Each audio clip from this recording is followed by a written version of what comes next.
What's going on, guys? Welcome back to the channel and welcome back to another video. We have the race Jeep out here at Crossbar and we're doing a little bit of testing with the newly installed 40s. It's also my first time. This is Cassie's first time trip with the race Jeep. Yeah, that is true. Yeah. So, I mean, we're gonna have a lot of fun today. Really just see how the 40s do with this setup.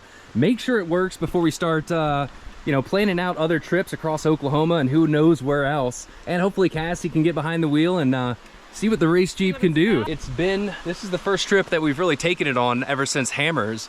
So with the new tires, we got a lot of testing to do, and we're just gonna have fun out here at Crossbar. We're also going to kind of map out this area with Onyx because we are planning a group ride upcoming this summer. So wanna make sure we have a good map base and a plan for where we're gonna hit this summer, not only here in Crossbar, but also some of the other off-road parks here in Oklahoma. Let's go have some fun. So the first trail we are hitting today is Screen Door. Now Ben has done this in his JK. I don't think my LJ made it all the way up it, but the race Jeep, I don't know, I'm excited to see. Is he gonna struggle kind of right here at the bottom where the water kind of trickles down at the very end of Screen Door, or is it just gonna climb right up? Let's find out.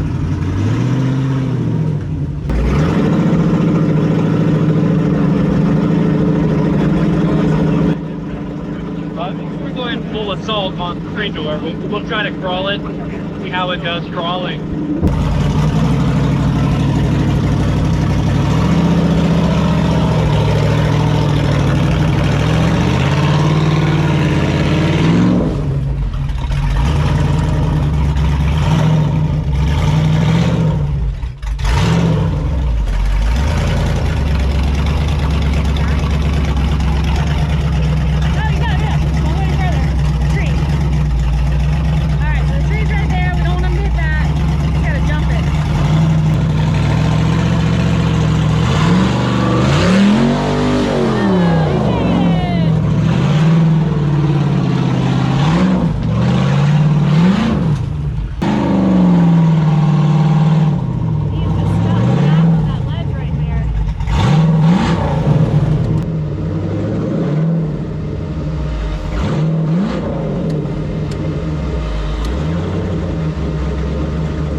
We lost behind.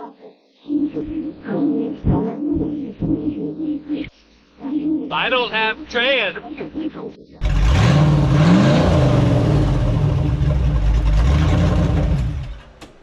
So we're gonna check the fluid level, but I wanna go ahead and just winch us up this.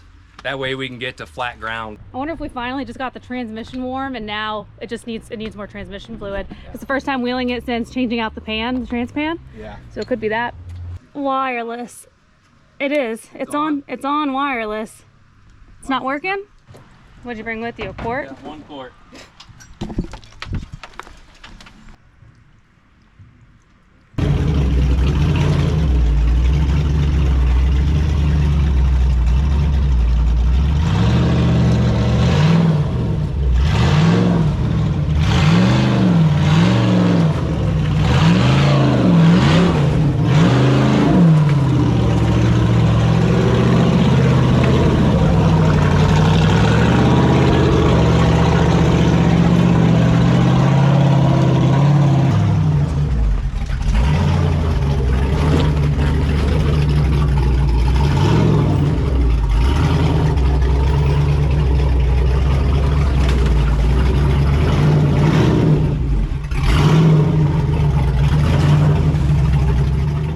So unfortunately, the first trail of the day, we weren't able to make it. The trans started slipping. We added 1 quart of ATF. I think the fluid's a little bit too low.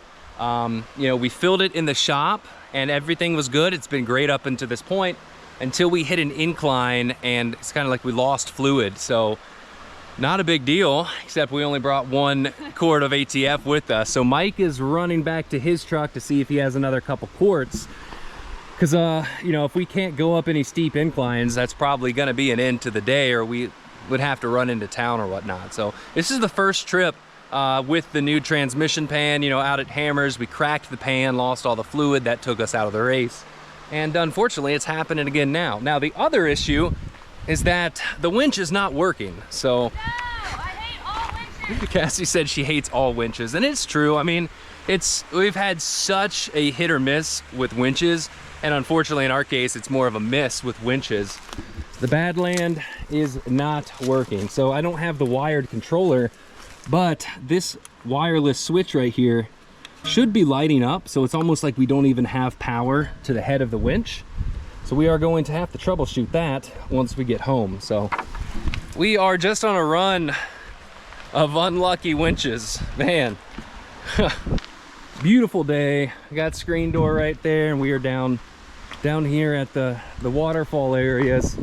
Water's looking nice and clear. It's actually a pretty good temp. I just checked it, but no, it's nice. like, But also really with wheeling, you know, it's like exercise. You gotta like warm up with like a couple of beginner to intermediate, and then you go over to advanced. I feel like screen door is like after you do Kelly's Cut or the waterfalls, then you come over to screen door and like. I figure we put it to the test. The Jeep does good. I mean, we'll see once we get the fluid in there. But the tires, these Geolanders, they're good tires, but wet rock like this, and this rock out here at Crossbars, once it gets wet, it's super slick.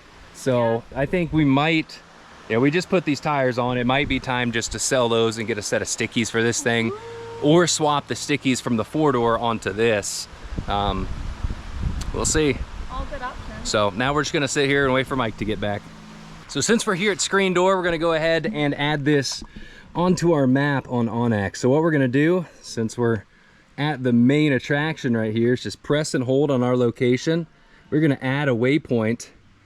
I'm gonna go ahead and name this screen door. We're gonna do rock crawling, color red, because it's a little bit difficult. And I am going to go ahead and snap a picture.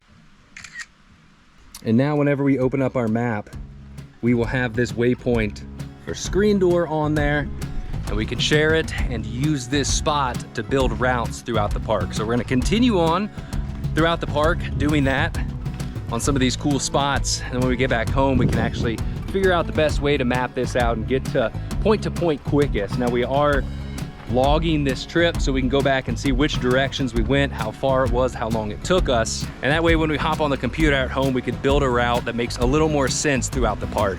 All right, let's go do some waterfalls.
Took her for a loop on the short course. Cassie was driving. Now she's gonna take it through the rock section.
Unfortunately, our day came to a screeching halt after a pretty shocking discovery. So we decided to pop the hood, check the trans fluid one more time before we continued on the trails, and I noticed that we had a major crack on our motor mount over here on the passenger side. Now it's really hard to see, so I took a shot with my camera and I'll show you guys what I'm talking about, but it is cracked all the way along the top half, all the way from 9 o'clock to 3 o'clock. And that is something that I do not want to fail, because who knows, you know, the engine would fall over and take out all kinds of things with it, and that sounds pretty costly. Now to get in there, we are gonna have to pull the shocks out, remove some of these wires, not only to re-weld it, but also to make some kind of bracing so this doesn't happen again. Now it does look like the crack is right after the weld, so it might have been a heat affected zone where it just kind of weakened the material, just welding it too hot. So I do have to be careful on making this repair and find a really good way to brace this up so it doesn't happen again, because this could be a complete day ender, not only on a trip, but for everything in the engine bay. So we gotta get the Jeep on the lift, pull the shocks, and take a closer look at this crack and see exactly what's going on.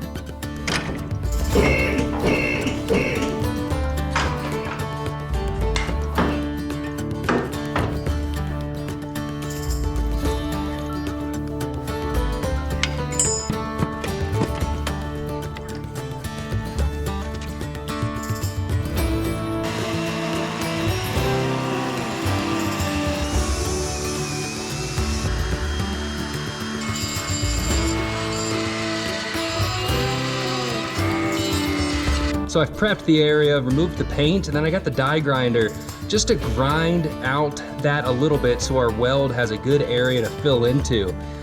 This should be good enough to make a pass over here, and then we'll make a little backbone over here on the top and then truss or gusset the sides of this, which hopefully should help.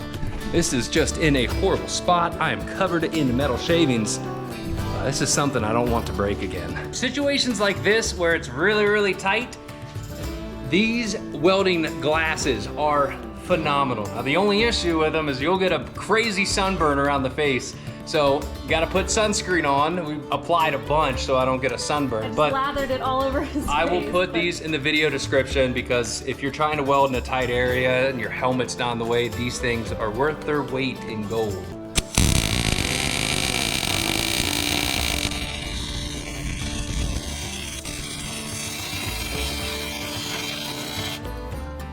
Okay, now I gotta try to get in this other crease.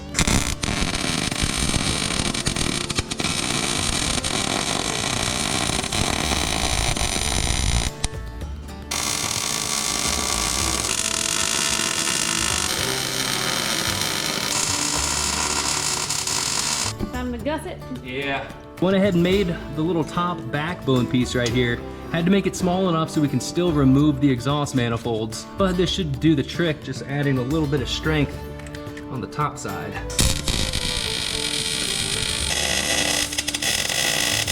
Now I don't want to put too much more heat into this, but I do want to at least gusset the sides. So we have these offset gussets, which should do the trick right up here so it doesn't prevent any up travel interference, but just enough to brace up this motor mount tubing just a little bit more. Now, don't judge me too hard on these welds. It was extremely hard getting in here.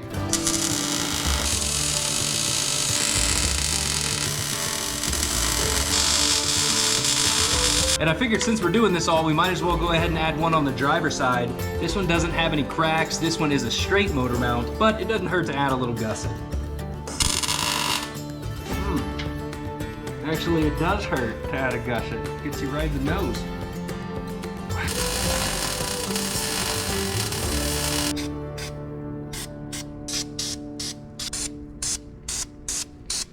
And just like that, our motor mount is all braced up and we should be good to go and do a little round 2 out on the trails to really test this thing out. All we have to do is throw the coil over and bypass shock back in and we'll be good to go. Now, in regards to the winch, we tried 3 different remotes and none of them work wirelessly. We tried Cassie's, we tried the one we had with the race Jeep, and we tried a spare, our backup cable, and none of them are working, so it must be the receiver here in the box. Now, good news is that the winch does work with the wired controller, so I have no idea where the one that was in the Jeep is. It's probably somewhere out in Johnson Valley laying around. But I am gonna have to dive into this, take this head unit off and see if there's anything obvious in there. Now, earlier in the video, I mentioned that the light wasn't coming on, and I went back and looked, and I don't think that light ever came on. No. So who knows what's up there? It could just be a broken switch or the actual like wireless transmitter's bad. So we'll dive into that later. But first things first, let's go ahead. Let's get the bypass on. Get everything in.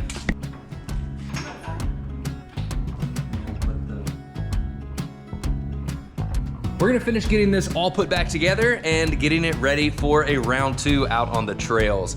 Should be taking this and Cassie's LJ out wheeling soon, so stay tuned for that video. Like always, guys, please give the video a thumbs up, subscribe to the channel, and we'll see you guys next week. I almost forgot that we do need to do a little bit of trimming for the 40s.